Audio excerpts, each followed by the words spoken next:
Gracias a Asmedas por la invitación y a todos ustedes por estar aquí presentes para compartir unos momentos de un tema muy interesante y que, así como mostraba ahorita el doctor Uribe, empezar a romper ciertos paradigmas que tenemos.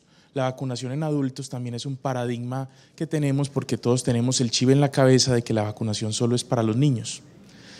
Y hay que empezar a romper ese paradigma y vamos a mirar eso. Estos son como los objetivos. Vamos a revisar un poquito de epidemiología y carga de enfermedad crónica, presentar los resultados de algunos estudios y detallar las características de las vacunas.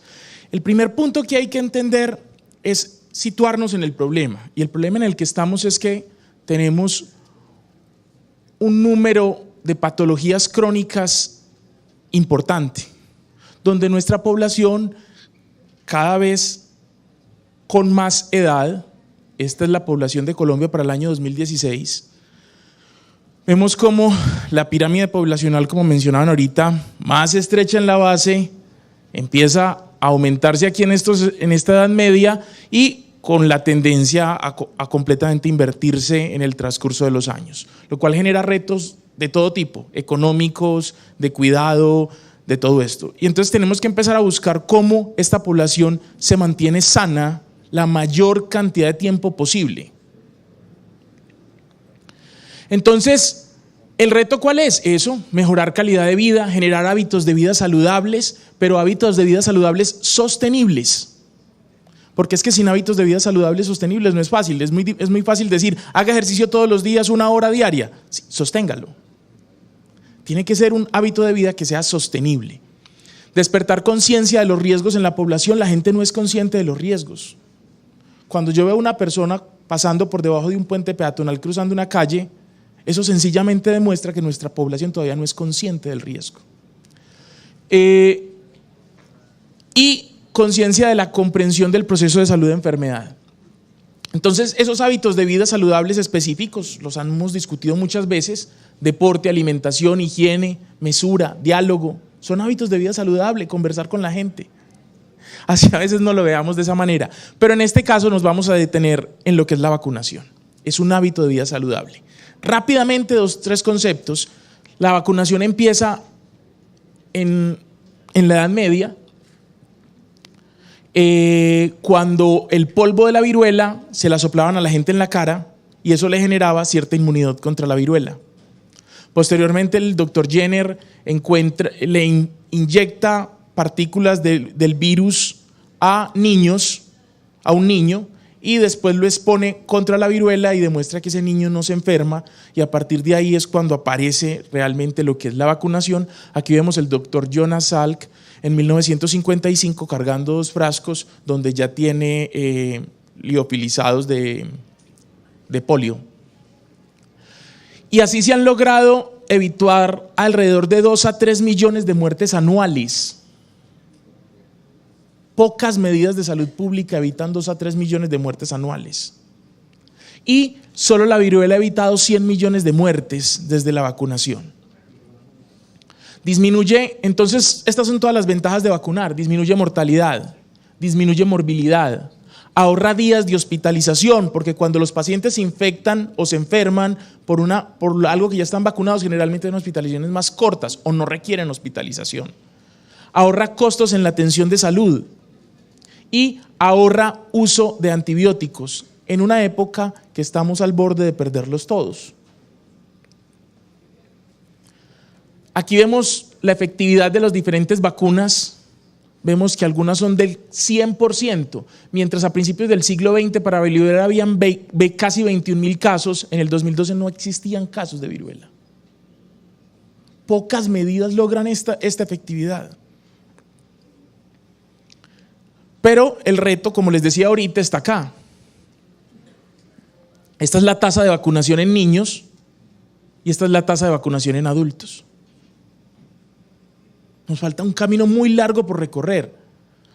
Entre otras, porque si yo les pidiera que levantáramos la mano, probablemente más de la mitad del auditorio no tiene todas las vacunas de adulto que debería tener.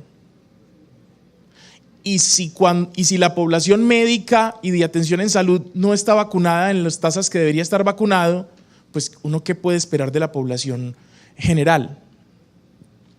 Este es el patrón que recomienda el Instituto de Control de Enfermedades de Estados Unidos, el CDC, para qué se debe vacunar. Todo el mundo se debe vacunar cada año para la gripa, todo el mundo para la tosferina, todo el mundo a partir de los 45 años para el zóster, para el neumococo antes de los 50 muchas poblaciones y casi todo el mundo a partir de los 50 años. Vacunas de la hepatitis B, hay subgrupos poblacionales, vacunas de la hepatitis A, hay subgrupos poblacionales, vacuna de la varicela, todos deberían estar vacunados. Y ya en estos días hablamos un ratico de lo que fue la vacunación en PVH. Y esto es por patologías y comorbilidades. Poblaciones con HIV, independiente de los CD4, enfermedad cardíaca, diabetes, enfermedad hepática crónica. Entonces observemos que hay un grupo de poblaciones muy grande que deberíamos estar vacunando y no lo estamos haciendo. ¿Cuáles son las barreras de la vacunación? La sociedad le tiene miedo a las vacunas. Creemos que eso nos va a dar cosas raras, que nos vamos a morir de las vacunas, en fin, le tenemos miedo a las vacunas. Tenemos un desconocimiento acerca de las ventajas de la vacunación y tenemos unos costos en salud que realmente son bajos, pero que creemos que es demasiado costoso. Una vacuna que vale 100.000 pesos es costoso para una persona individual, pero desde el punto de vista de salud público es supremamente barato el número de ahorro que genera a largo plazo. Y obviamente las barreras que generan los sistemas, el MIPRES para la vacunación, porque como no es un programa, entonces eso también es otra barrera. Todas estas vacunas que les acabo de mencionar son en adultos, pero vamos a centrarnos un poquitico en influenza, neumococo, tosferina y zóster. Hepatitis A, lo único que tengo para decirles es que me llama la atención que ya he visto varios pacientes con hepatitis A de 30 a 35 años importantes y eran pacientes que no tenían anticuerpos para hepatitis A. Eso lo que quiere decir es que la salud pública sí ha mejorado, porque alta tasa de anticuerpos de hepatitis A en la población general lo que dice es una mala salud pública. Entonces, pero esto también quiere decir que tenemos una población que no está vacunada para hepatitis A y que tiene mucho más riesgo de hepatitis aguda fulminante. Eso es lo único que les voy a mencionar. De PVH ya hablamos. Entonces empecemos con todas las vacunas y rápidamente porque es mucho el tema. Este es el agente causal del virus de la influenza.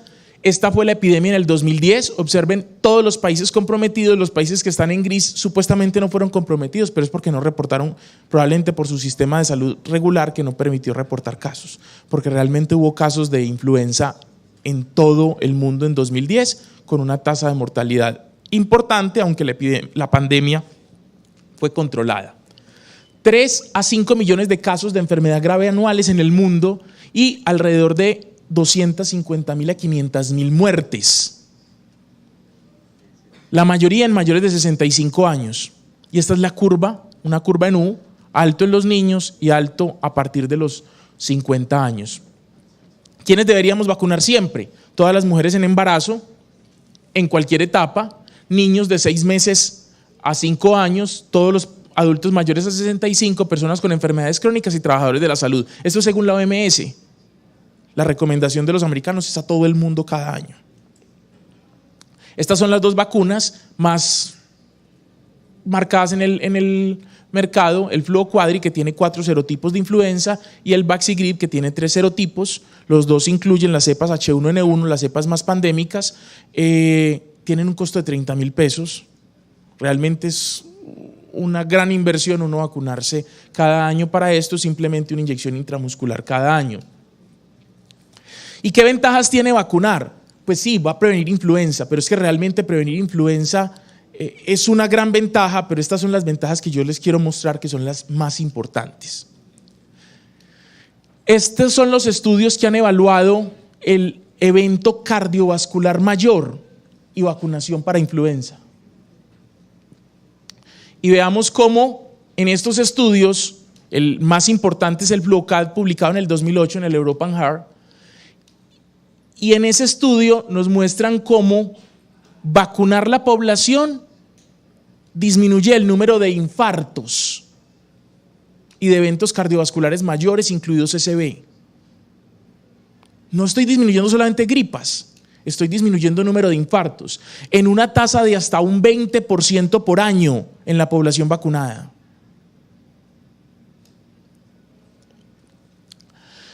Los pacientes con EPOC, esto sí es demasiado obvio, si a mí me da una gripa y tengo un EPOC de base, pues tengo una altísima probabilidad de tener descompensaciones y hospitalizaciones más largas, entonces vacunar la población con esto. Hay un metaanálisis con 11 ensayos que demuestra que los no vacunados les da muchas más crisis de EPOC y más descompensaciones que los vacunados. Entonces es apenas lógico. Vacuna de tosferina. Con la vacuna de la tosferina tenemos una gran dificultad, es un problema del tercer, llamémoslo con esas palabras despectivas, del tercer mundo, de países en vía de desarrollo. ¿Por qué? Porque en los países desarrollados hay altas tasas de vacunación para tosferina, entonces las tasas de tosferina son muy bajas. En nuestro medio la frecuencia de tosferina en la población adulta es importante y es no bien diagnosticada, porque muchas veces terminan con tratamiento antibiótico, ampicilina, sulbactam, claritromicina, y salieron tratados sin saber que era una tosferina. 600.000 muertes anuales. Hay un cambio epidemiológico, incluido Estados Unidos, pero obviamente Latinoamérica es un cambio que no hemos percibido porque no medimos. La tasa de transmisión de la tosferina es del 90%. Si yo estoy en una habitación y hay una persona con tosferina y hay 10 personas, de esas 10 personas, 9 que no estén vacunadas les va a dar tosferina. Es una tasa de transmisión altísima. Genera paroxismos en el 75% de los casos, y ahora pensemos en una persona con una enfermedad pulmonar obstructiva crónica o con una enfermedad coronaria que haga una tasa de paroxismos que le genera un aumento de la actividad metabólica de forma importante. La probabilidad de infartarse o de descompensarse de esa patología es supremamente alta. ¿A quién debo vacunar? Debo vacunar a toda persona que tenga más de 15 años de no estar vacunado para tosferina. Y la debo vacunar con una dosis de 0.5 mililitros intramuscular. La eficacia de la vacuna es alrededor del 90%. El problema de esta vacuna es que, como les digo, como no es un problema de Estados Unidos ni de Europa, no hay estudios como los que les acabo de mostrar para prevenir otros eventos como las tasas de EPOC o la enfermedad cardiovascular.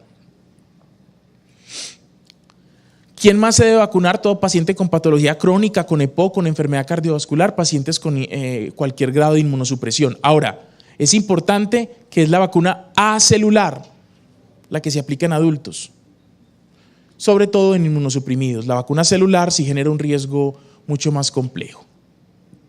Neumococo. Neumococo es un microorganismo que es la primera causa de neumonía en el mundo y mucho más en Latinoamérica. Los estudios del doctor Lázaro Vélez demuestran claramente que es la primera causa de neumonía. Hay alrededor de 93 serotipos, pero son 13 serotipos los que causan entre el 70 y el 93% de las bacteriemias por neumococo. Por tanto, si yo lograra vacunar contra esos 13 serotipos, estoy previniendo entre un 70 y un 93% de esos eventos. El proceso es muy sencillo, los pacientes se colonizan y a partir de la colonización pueden hacer infecciones locales o infecciones sistémicas. Y eso lleva al uso de antibióticos. Uso de antibióticos necesario, pero prevenible. Porque si no se infectaran, pues sencillamente no tendríamos que usarlos. Edades, los factores de riesgo son menores a 2 años, mayores a 50 años. Y ustedes dirán, ¿por qué mayores a 50 años? Porque así no nos guste y a veces no somos conscientes de eso, a partir de los 35 todos empezamos a envejecer. La curva de envejecimiento empieza a partir de los 35 años. La inmunosenescencia, la pérdida de masa muscular, la pérdida de masa ósea, en fin. Entonces el sistema inmune se va deteriorando y a partir de los 50 ya tiene un deterioro tan importante que necesito refuerzos inmunológicos.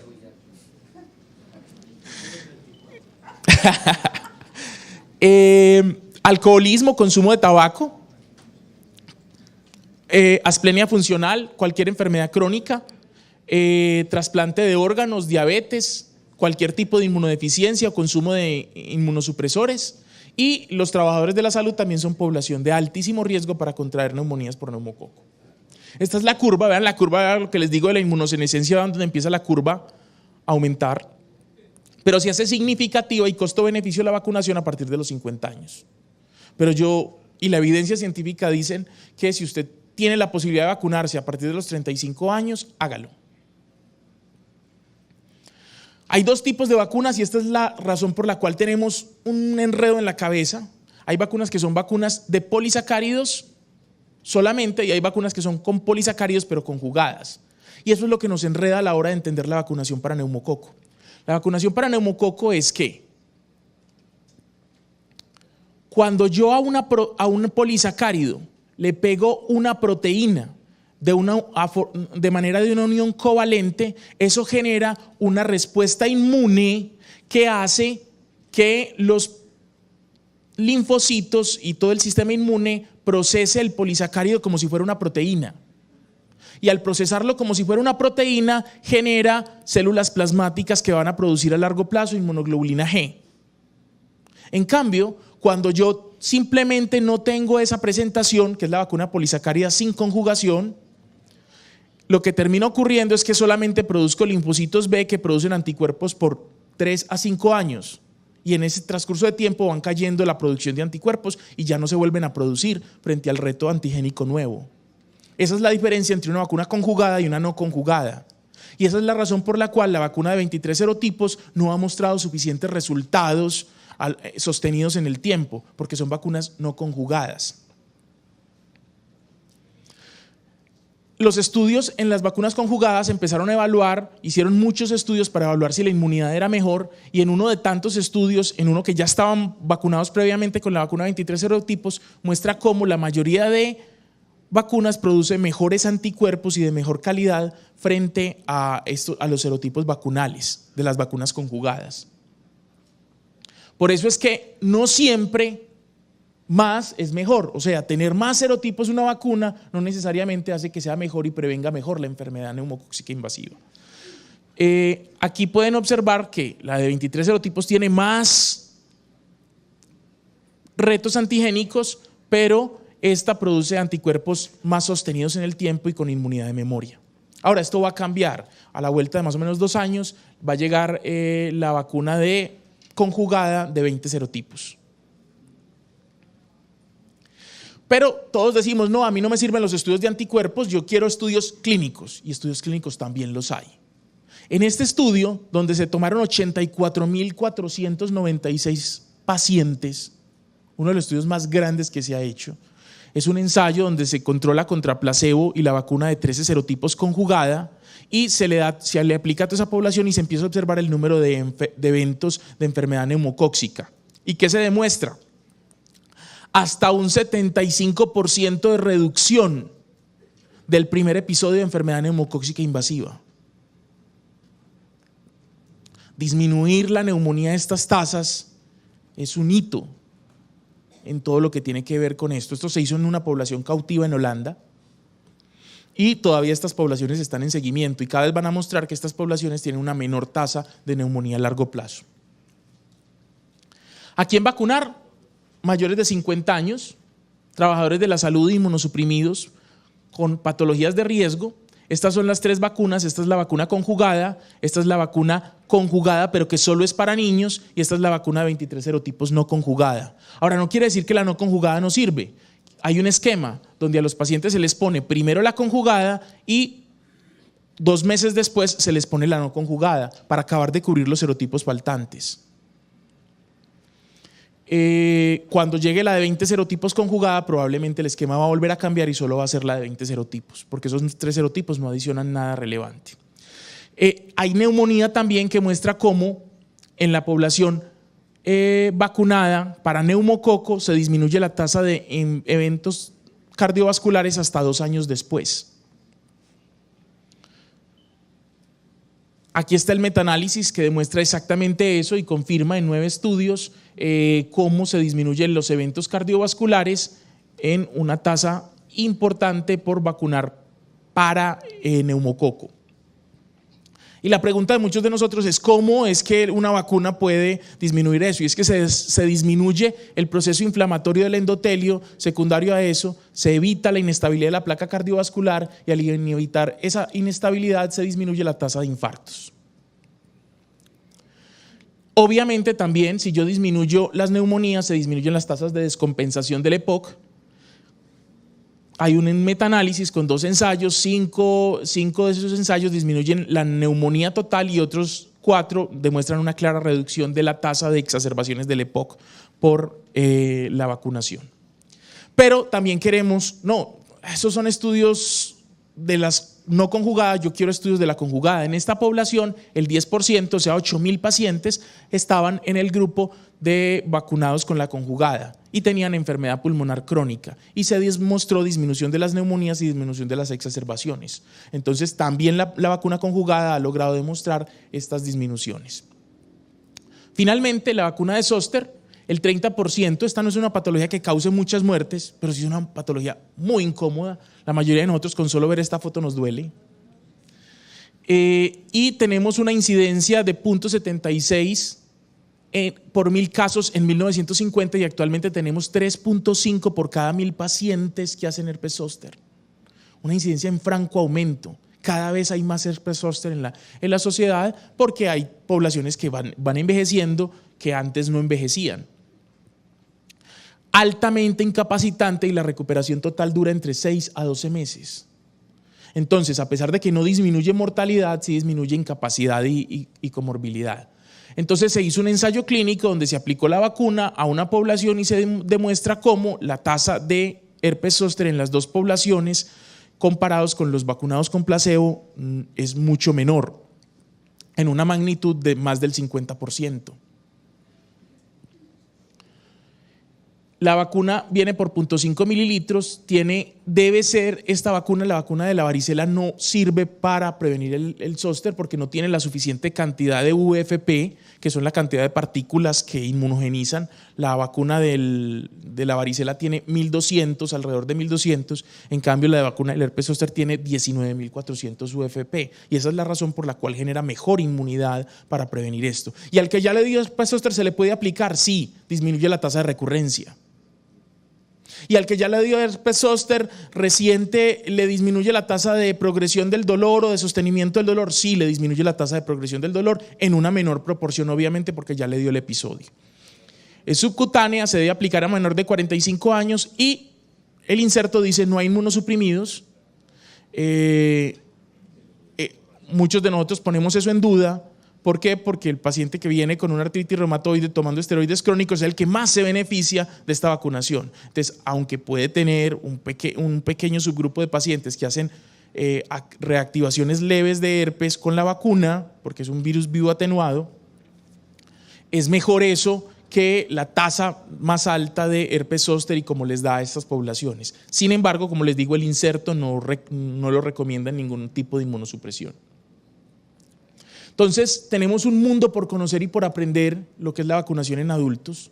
Tenemos unos grandes retos y yo creo que todos debemos hacer la tarea de empezar a repasar y estudiar y empezar a formular. Nos quejamos mucho de nuestro sistema de salud y yo no digo que sea perfecto, pero sí quiero decir que podemos hacer mucho más si prevenimos enfermedades más que estar tratando enfermedades.